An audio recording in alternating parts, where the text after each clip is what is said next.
기도에 대한 설교 5번째 시간입니다. 너희는 이렇게 기도하라며 예수님께서 기도를 가르쳐 주셨습니다. 예수님께서 하셨던 기도를 제자들에게 그리고 저희들에게 가르쳐 주신 겁니다. 예수님께서 가르쳐 주신 기도는 먼저 하늘에 계신 우리 아버지의 이름을 부르는 것으로 시작합니다. 우리의 기도를 하늘 아버지께서 듣고 계십니다.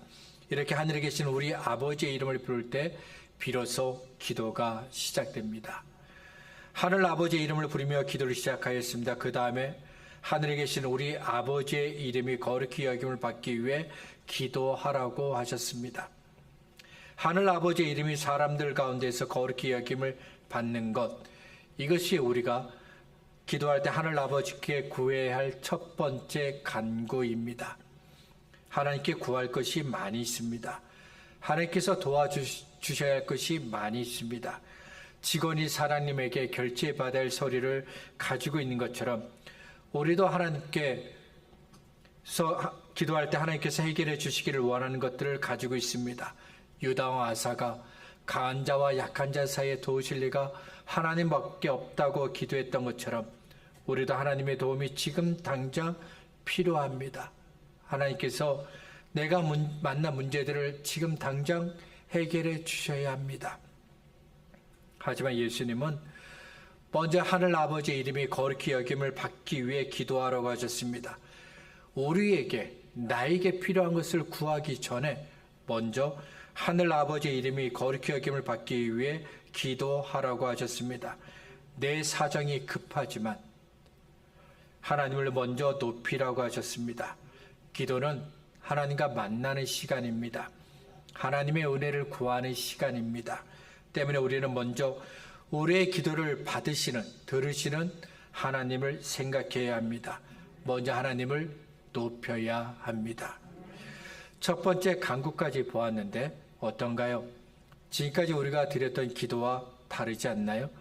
내가 생각했던 기도와 다르지 않나요? 왜 우리가 드렸던 기도와 다를까요? 하늘에 계신 아버지께서 원하시는 기도이기 때문입니다. 저와 여러분을 우리를 창조하신 아버지께서 듣고 싶으셨던 기도입니다. 우리를 죄에서 구원하신 하늘에 계신 아버지가 듣고 싶으셨던 기도입니다. 그래서 지금까지 우리가 드렸던 기도와 달랐던 겁니다. 예수님께서 가르쳐 주신 기도를 보면 매우 논리적입니다.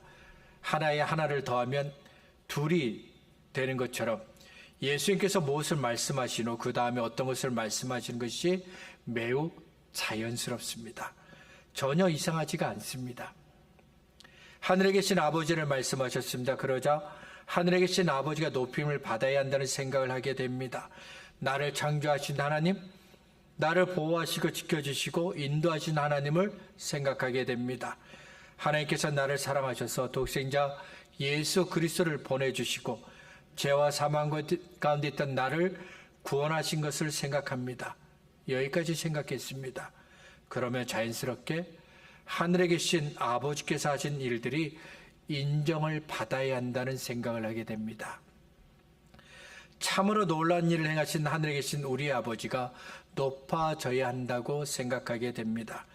그래서 하늘에 계신 아버지의 이름이 거룩히 여김을 받아야 한다는 기도가 나오게 됩니다.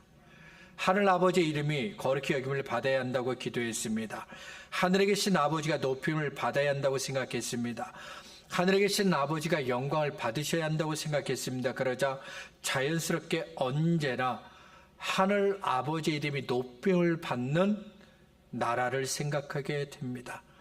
하늘 아버지가 다스리시는 그 나라를 생각하게 됩니다. 그러면 자연스럽게 하늘에 계신 아버지의 이름이 언제나 거룩히 여김을 받는 나라를 위해 기도하게 됩니다. 나라가 임하시오며 뜻이 하늘에서 이루어진 것 같이 땅에서도 이루어지이다. 하늘에 계신 아버지로 시작했는데 하늘에 계신 아버지의 나라가 임하기를 위해 기도하게 되었습니다. 여기까지 오는 과정이 매우 자연스럽습니다. 그렇다면 예수님은 우리에게 하나님의 나라가 임하기를 위해 기도하라고 하셨는데 무슨 뜻일까요? 왜 하나님의 나라가 임하기를 위해 기도하라고 하셨을까요? 하늘에 계신 우리 아버지의 이름이 거룩히 여김을 받고 높아지는 하나님의 나라를 사람들과 세상이 사탄이 지배하는 어둠의 나라가 반대하기 때문입니다. 마틴 로이드 존스 목사님의 설교를 잠시 인용하겠습니다. 두 번째 강구는 주의 나라가 임하시오며입니다. 이 강구들 속에 논리적인 순서가 있는 것을 보게 됩니다. 먼저 하나님의 이름이 사람들 가운데서 거룩히 여김을 받기를 구합니다. 그러나 그 간구를 드리는 순간 하나님의 이름이 그렇게 거룩히 여김을 받지 않고 있다는 사실을 생각하게 됩니다. 그러면 즉시 이런 의문이 일어납니다. 어째서 모든 사람이 그 거룩한 이름 앞에 머리를 숙이지 않는 걸까? 어째서 이 땅의 모든 사람이 지금 하나님의 임재 속에서 자기 자신을 낮추고 하나님을 경배하지 않는 걸까? 순간순간마다 하나님을 기리며 하나님의 이름을 선포하려 하지 않는 걸까? 왜 그럴까? 그 해답은 물론 죄 때문이라는 겁니다. 또 하나의 이유는 다른 나라고 사단의 나라, 어둠의 나라가 있기 때문이라는 겁니다. 마틴 로이드 존스 목사님이 설교한 것처럼 예수님께서 가르쳐 주신 대로 하늘에 계신 우리 아버지 이름이 거룩히 여김을 받기 위해 기도했습니다. 그런데 사람들은 하나님의 이름을 거룩히 여기지 않습니다. 하나님을 존귀히 여기지 않습니다. 하나님을 높이지 않습니다. 오히려 하나님을 필요하지 않다라고 여깁니다. 사람들이 하나님의 이름을 거룩히 여기지 않는다는 것을 알았습니다. 사람들이 하늘에 계신 우리 아버지의 이름을 거룩히 여기지 않는 것을 보니 마음이 괴롭습니다. 안타깝습니다. 그러면 자연스럽게 우리도 예수님처럼 기도하게 됩니다. 나라가 임하시오며 하나님께서 다스리시고 하나님께서 높임을 받으시는 나라가 이 땅에 임하기를 위해 기도하게 됩니다. 하나님의 아들이신 예수님께서 마리아의 몸에서 태어나셨습니다. 마땅히 받으셔야 할 하늘의 영광과 존귀를 다 버리시고 이 땅에 오셨습니다. 왜 오셨나요? 죄와 사망 가운데 있는 저와 여러분을 구원하시기 위해서 오셨습니다. 하나님을 멀리 떠나 있던 저와 여러분과 함께 하시기 위해서 오셨습니다. 저와 여러분은 본래 죄 가운데 있었습니다. 하나님께서 부욕해 하셨지만 오히려 내 것이라고 자랑하며 하나님을 멀리 떠났습니다. 아버지의 재산을 미리 받아 멀리 떠났던 둘째 아들처럼 저와 여러분은 하나님을 멀리 떠나 있었습니다. 창세기 1장과 2장을 보면 하나님은 우리를 지으실 때 우리와 함께 하기를 원하셨습니다. 우리를 통해 영광 받기를 원하셨습니다. 하지만 우리는 이런 하나님의 생각이 싫었습니다.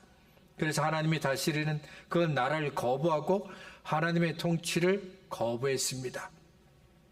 그렇다면 사람들은 어떻게 하나님이 다스리는 나라를 거부하고 하나님의 통치를 거부했을까요?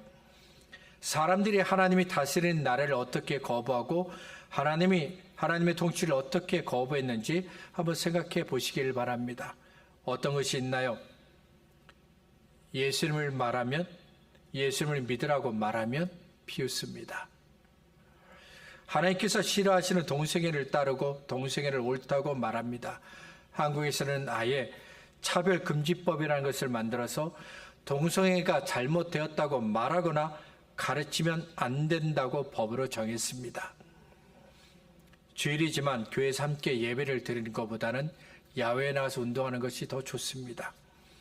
약하고 가난한 사람들을 구제하고 돕기보다는 비난하는 것을 더 좋아합니다. 주어진 사람에 충실하기보다는 마약과 술을 더 좋아합니다. 여기에 반항을 더할 수 있습니다. 하나님께서 아담에게 선악을 알게 하는 나무의 열매를 먹지 말라고 하셨습니다. 그런데도 아담은 선악을 알게 하는 나무의 열매를 먹었습니다. 왜 아담은 하나님께서 먹지 말라고 하신 선악을 알게 하는 나무의 열매를 먹었을까요? 뱀은 왜 아담에게 선악을 알게 하는 나무의 열매를 먹으라고 유혹했을까요? 사탄이 교만하여 타락했던 것처럼 아담 역시 자기도 하나님이 되고 싶었습니다. 그래서 교만을 선택했습니다. 선악을 알게 하는 나무의 열매를 먹고 그 자신도 하나님이 되고 싶었습니다. 아담이 하나님께서 먹지 말라고 하신 선악을 알게 하는 나무의 열매를 먹은 또 하나의 이유는 하나님의 통치를 거부했기 때문입니다. 자기는 하나님께서 정하신 질서가 싫습니다. 하나님께서 주인이 되시고 왕이 되시는 이런 환경이 싫습니다. 하나님의 뜻대로 이루어지는 이곳이 싫습니다. 그래서 사탄이 하나님의 통치를 거부했던 것처럼 아담도 하나님의 통치를 거부했던 겁니다. 이런 아담의 행동을 설명해 주는 단어 하나가 있는데 그것이 바로 반항이라는 단어입니다. 반항, 사전을 보면 다른 사람이나 대상에 맞서 대들거나 반대하는 겁니다. 그리고 규칙이나 사회에서 당연하게 여겨지는 생각과 질서를 거부하는 것, 이런 모든 것을 가리켜 반항이라고 말합니다. 아담이 선악을 알게 하는 나무의 열매를 먹은 것은 하나님을 향한 반항입니다. 하나님께서 정하신 질서를 따르지 않겠다고 반항한 겁니다. 좀 더 구체적으로 말씀드리면 선악을 알게 하는 나무의 열매를 먹으면 안 된다, 먹으면 죽는다고 하신 하나님의 말씀이 잘못되었다고 반항한 겁니다. 아담이 선악을 알게 하는 나무의 열매를 먹으면서 보여준 하나님을 향한 반항은 아담의 자손인 지금 우리 모두의 모습이기도 합니다. 1957년 노벨 문학상을 받은 알베르 까미가 쓴 이방인에 보면 이런 글이 나옵니다. 나는 반항한다, 고로 존재한다. 소설의 제목인 이방인은 외국 사람을 뜻하기도 하지만 사회에 섞이지 못하는 아웃사이더를 뜻하는 단어이기도 합니다. 알베르 까미는 소설을 통해 그 당시 프랑스 사회에서 일어났던 일을 비틀어서 비난했습니다. 그는 비틀어진 사회를 받아들일 수가 없었습니다. 자기는 이렇게 잘못된 사회를 향해 반항하겠다는 겁니다. 그래서 나는 반항한다, 고로 존재한다고 글을 적은 겁니다. 이 문장에 어울리는 또 한 사람이 있죠. 우리가 잘 알고 있는 제임스 딘입니다. 제임스 딘이 세상에 알려지게 된 계기는 영화 때문인데 이유 없는 반항입니다. 영화 제목이 이유 없는 반항. 정말 그럴싸하지 않나요? 반항을 하는데 이유가 없습니다. 그가 죽은 지 오래되었지만 아직도 제임스 딘이 청바지를 입고 자켓을 입고 담배를 입에 물고 삐딱하게 카메라를 바라보는 그 모습은 반항적인 이미지로 유명합니다. 알베르 까미, 제임스 딘만 반항의 이미지를 갖고 있는 것은 아닙니다. 아담의 자손인 저와 여러분도 우리도 반항의 이미지를 갖고 있습니다. 아담처럼 하나님께 반항했다는 겁니다. 예수님을 믿기 전에만 반항했던 건 아닙니다. 예수님을 믿어 구원받은 지금도 우리는 자주 하나님을 벗어나 반항을 합니다. 내 생각과 다른 하나님의 생각이 불편합니다. 내 뜻과 다른 하나님의 뜻이 불편합니다. 자꾸만 나에게 이렇게 하라 저렇게 하라고 말씀하시는 하나님이 불편합니다. 그래서 내 안에 있는 욕심을 따르기 위해서 반항을 합니다. 나의 자존심을 지키기 위해서 반항을 합니다. 내가 맞다고 옳다고 여기는 내 생각, 내 계획을 지키기 위해서 반항을 합니다. 누군가를 미워하기 위해서 반항을 합니다. 생각으로만 반항하면 좋겠지만 어느새 우리는 말로 반항합니다. 그리고 행동으로 반항합니다. 누구에게 반항합니까? 하나님께 반항합니다. 하나님이 다스리시는 그 나라가 싫다고 반항했습니다. 하나님의 통치가 싫어서 반항했습니다. 말과 행동으로 반항했습니다. 그러면 어떻게 될까요? 다른 사람과 충돌이 일어납니다. 거친 말들이 오고 갑니다. 시험에 들었다면 교회 나오지 않습니다. 혹 교회 나와도 다른 사람들과 교제하지 않습니다. 사람들을 방해하고 교회가 하는 일들을 방해합니다. 하나님은 예수를 믿어 구원받은 저와 여러분을 향해 누구든지 그리스도 안에 있으면 새로운 피조물이라 이전 것은 지나갔으니 보라 새 것이 되었도다 말씀하셨습니다. 하지만 우리는 자주 예수님께서 주신 새로운 피조물을 벗어버리고 옛 것을 다시 꺼내 입고 하나님께 반항합니다. 사람들에게 반항합니다. 그리고 교회를 향해 반항하기도 합니다. 그래서 우리는 예수님께서 가르쳐 주신 대로 하나님의 나라가 우리 가운데 임하기를 위해 기도해야 하는 겁니다.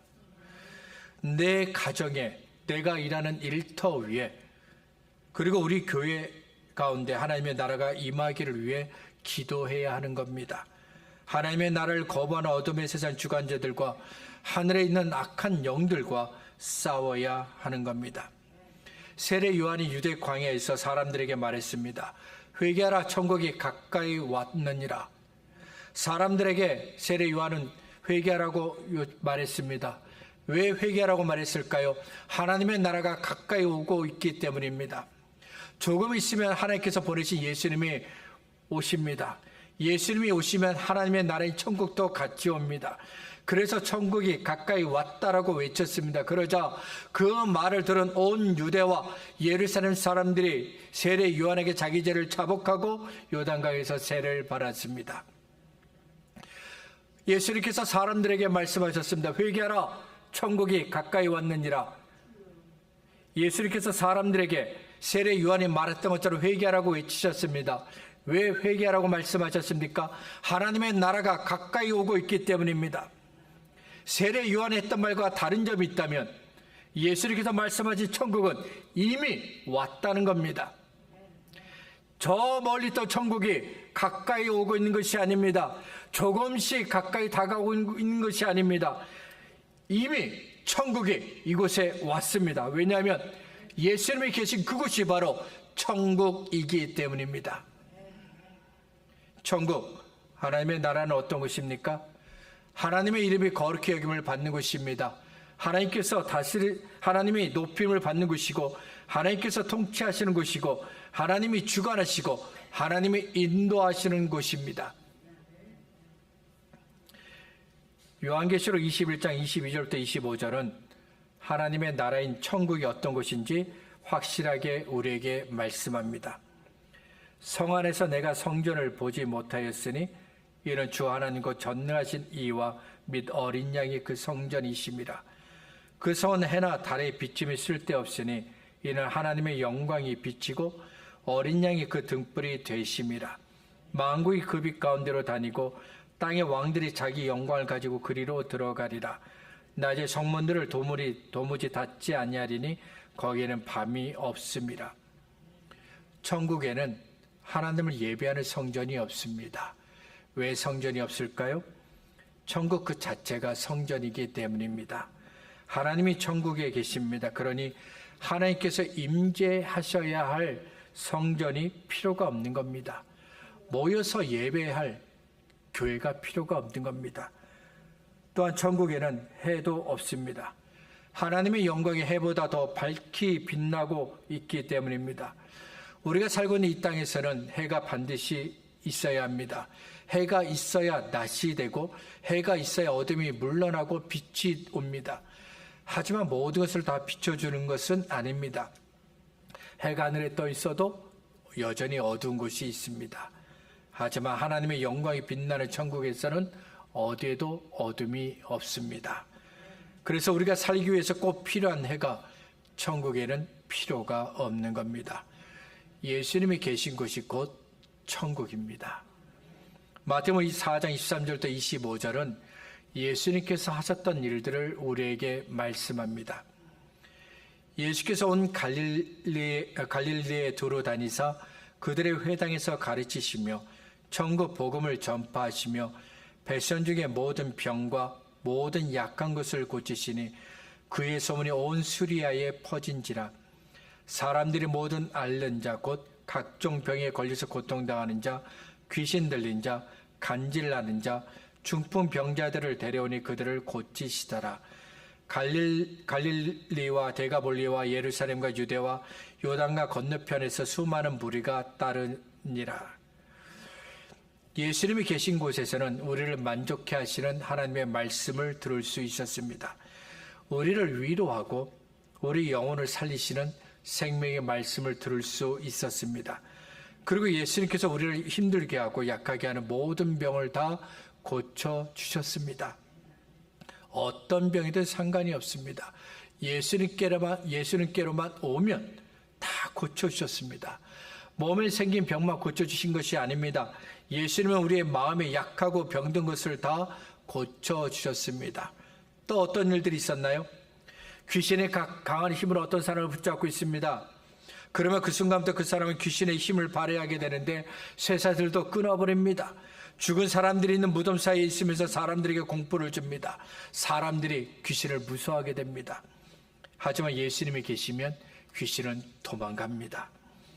예수님이 계신 곳에는 귀신이 있을 수가 없기 때문입니다. 그래서 제발 나를 내버려 달라고 호소하며 영원한 지옥으로 가지 않으려고 모든 것을 버리고 도망을 갑니다.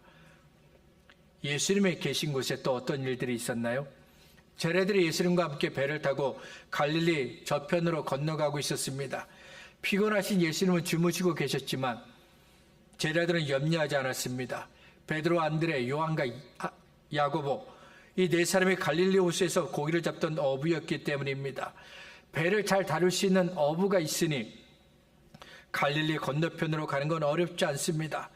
그런데 갑자기 바람이 거세게 불어옵니다. 바다가 출렁거립니다.